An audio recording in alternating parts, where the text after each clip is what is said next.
Nigel, how have the team responded this week to the result against Crawley? As you rightly say, we've responded. We responded after uncharacteristically going behind in the first 10 minutes of the game, whereas normally we start the games ever so well. I think there's only Leeds who've started the games better than us in all divisions since November.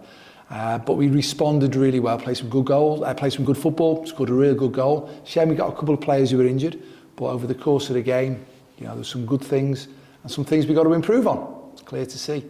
And we did that in the debrief, but the players, they've responded well through the course of the week. As I say, starting with the debrief, lessons learned, it's always important. As I said, don't mind failure, but failure gives us feedback. Feedback gives us knowledge to make, knowledge for power to make better decisions. So from my point of view, we were pleased with that. The lads have applied themselves well on the training ground, although it's rained again. It's been raining, it's nearly April, so hopefully this bit of rain will go away, because it does make it a little bit more challenging on the pitches. But the lads, their attitudes are bang on, so I'm really pleased with them. Which areas of the performance against Crawley do you think we can build on going into this weekend? There's also, we're constantly looking to build the team and build all the areas that we've got on how we build out from the back, how we put the balls in certain areas of the pitch, how we get better shots at goal, how we get our finishing. Although it's fair to say, I think we're the second best scorers in the division since November. So we score goals, we create chances. The other day, 26 crosses. So again, we put the ball in the right areas of the pitch. Centre forwards, we're getting it in there. At the 92 clubs, we find our centre forward more than anybody else. So we're doing a lot of good attacking-minded, forward-thinking things. The other day, obviously, we conceded 3 individually poor goals. But collectively, it's all about the collective. But it's how we respond. And as you say, answering the question before, we've responded really well. The players have responded really well. So say, learning the lessons, moving on, trying to improve. You mentioned our centre forward, obviously 2 goals in 2 games now for Luke Norris. How much of a boost is it to us having back in the team and firing? Well, yeah, he's been out for so long. There was a lot of expectation in the summer period, and he's come in, he's getting fitter and fitter, which is so important. And you can see the strengths that he's got, and he's got a smile on his face, and he's working hard for the team. He contributes to the team. As I say, 2 goals and 2. Should have gone away with the match ball against Crawley. When you look back, there was a couple of blocks. How's that not got in? But that's reality. So we're getting him in good areas of the pitch. And from my point of view, he is one of several really important players within the team. We suffered a couple of knocks to the likes of Connor Wood and Brad Walker against Crawley. How have they and the rest of the squad come out of the game, having had the chance to assess them now?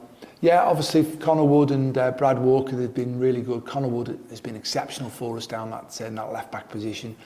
He's made that position his own. He's linked up so well down the left, and the amount of crosses he gets in, full momentum. And he was having a super game for us. But unfortunately, he's got a little calf injury. Brad Walker's got a little injury as well. So both of them, I would suggest, are not going to be available for the Easter games, but hopefully they won't be out for too long after that. With 6 games to go now then, what are you hoping to see from the squad between now and the end of the season? Consistency. It's like everything. Get ready for the next game. Do everything we can to prepare to win the next game. Do everything we can while we're in the game to adapt accordingly to win that game of football. Then afterwards, learn the lessons from it. Honest conversations go on.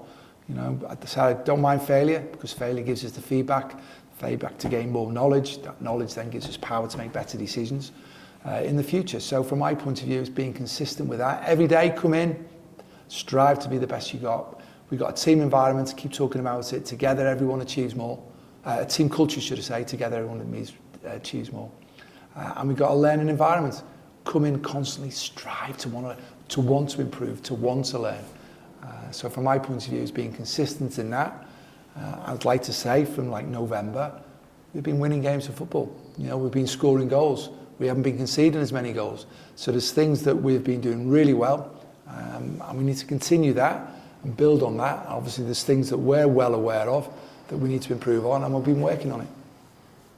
We've taken some results away from home after our struggles on the road earlier in the season. How did you manage the situation in terms of getting that confidence back into the players away from home? It's like everything, you just got to do it very small little goals, one little bit at a time. Again, starts about being part of the team. Together, everyone achieves more. Constantly learning, as I said, we might have lost some games, but what lessons did we learn from them? Don't just brush it under the carpet. Don't be an ostrich and put your head in the sand. Go and learn. So I don't mind us making mistakes as long as we're striving to learn from them. The players do that. They've been exceptional in how they're striving. They want to learn, they want to get better, and they engage with everything we do. We've got a good interaction. The players get on really well. Social interaction is good. Standards are really high, driven by the likes of Connor Jennings and Tom Davis, for example, the two captains we've got in there. We've got some good senior players who lead by example because they've seen it, they know what it's all about. And we've got good staff members who keep standards right. You know, Hodgie, for example,